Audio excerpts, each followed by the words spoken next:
Hi class. I put together a short tutorial to show you how to draw Lewis structures on Chem 101 so you're not wasting time trying to figure out how to make that work, and you shouldn't have to struggle on something like this. So I put this short video together to help you step by step. So let's get started. I pulled up a problem that is on Chem 101.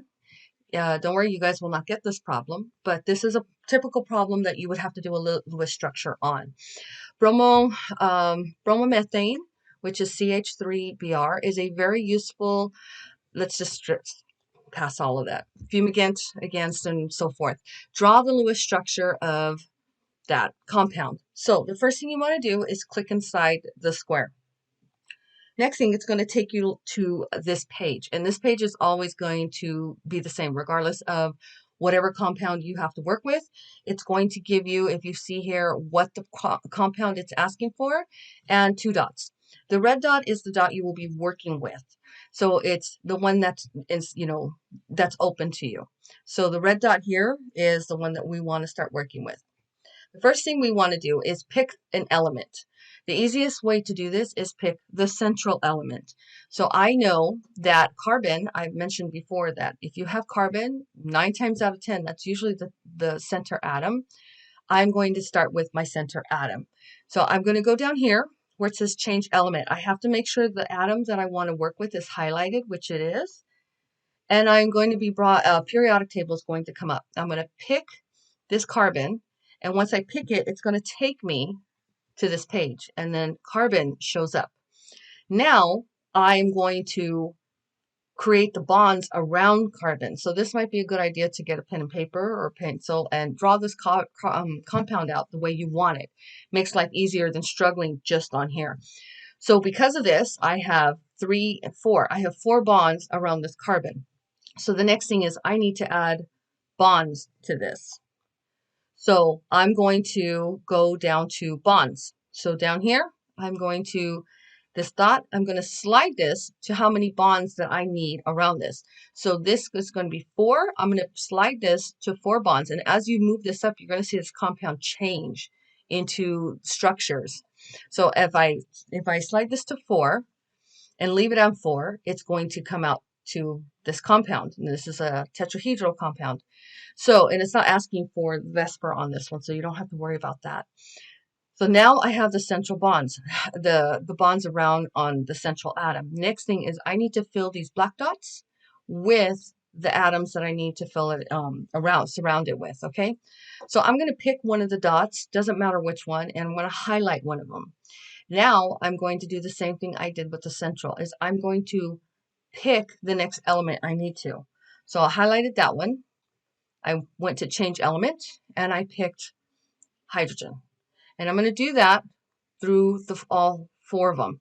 Now, if I had a compound that had 2 central atoms or 3, you simply do the same. You pick the carbon, any atom that you want, and you pick, maybe this would be a carbon, this would be an oxygen, and you would just complete, spreading it out.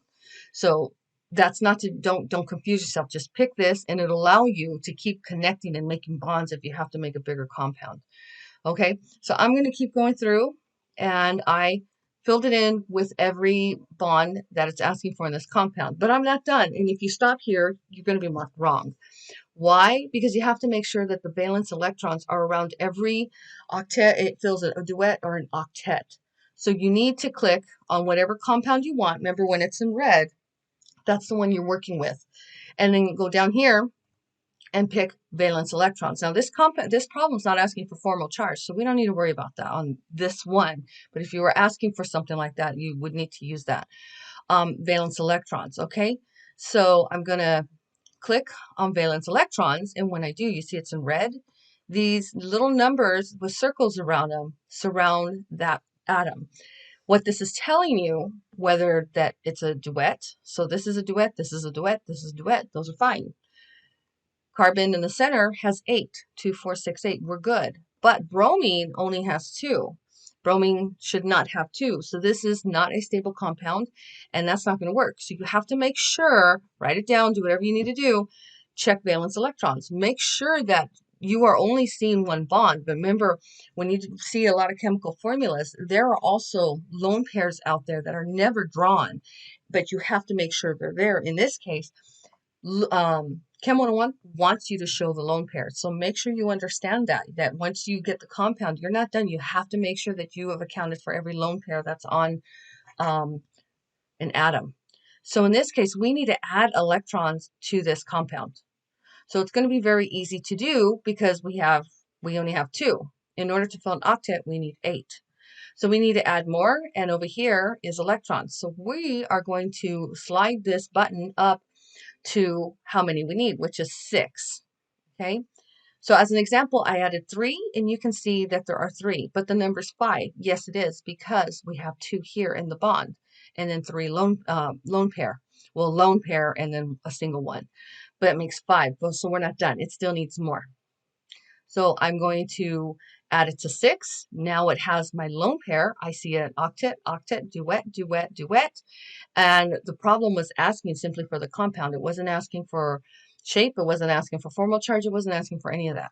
So I'm going to click done over here, and you should have something like that because I did this under the instructor's view. I don't know how it's going to be, but none of you guys seem to have very many problems with it. So you should be able to figure out, but make sure you click done. Do not leave the page. And then what it did for me is it took me right back to the original problem with my compound in it. And that's it. You should be able to do that. Now I'm going to take it one step further for you guys so you guys can see whether I got this right or wrong, which you guys wouldn't see while the exam's going. And I got it right. So my submission has bromine on a different angle, but I still got it right because I had the lone pair. So it's okay. So don't let that worry you, which is why I wanted to show this to you. But I've drawn the correct structure and my answer is right. So hopefully this helps you because here's the hint. You will have to do a Lewis structure or 2 on this quiz. And I want you to be comfortable with this before you even start it since it is timed. Okay, bye.